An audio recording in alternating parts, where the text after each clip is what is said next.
What is લોયાલિટી? વફાદારી એટલે શું? હું તમને એક સરસ મજાની વાર્તા કહીશ આજે કે વફાદારી કેવી હોય અને વફાદારીનું પરિણામ કેવું હોય છે. એક રાજુ નામનો છોકરો હોય છે અને 3 મિત્ર હોય છે. આ ચારે મળીને રાજા પાસે જાય છે. રાજાને સારા દીવાનની પસંદગી કરવાની હોય છે. ત્યારે ચારેયને કંઈક બીજ આપે છે અને કહે છે કે 6 મહિના પછી આવજો. ત્યારે રાજુ ઘરે આવીને કુંડાની અંદર એ બીજને વાવી દે છે. જમીનને સારી કરે, ખાતર કરે, સારી રીતે પાણી રેડે, બધું કરે. સારી માવજત કરવા છતાં 1 મહિનો, 2 મહિના, 3 મહિના, 6 મહિના વીતી ગયા એવી રીતે. પણ રાજુના કુંડાની અંદર એક પણ દાણો અંકુર થયો નહીં. ત્યારે એની માને જઈને કહે છે કે માં, મારા કુંડામાં એક પણ દાણો અંકુર કેમ થતો નહીં હોય?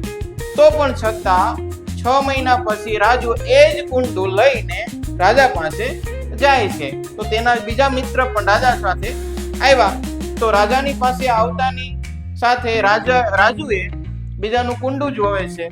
કુંડું જોતાની વખતે તેને મનમાં એમ થયું કે બધાને તો કોઈને આટલા, કોઈને આટલા, તો મારા કુંડામાં તો એક અંકુર પણ ફૂટ્યું નહીં. તો શું કારણ હશે? તો ગભરાવા માંડ્યો રાજુ.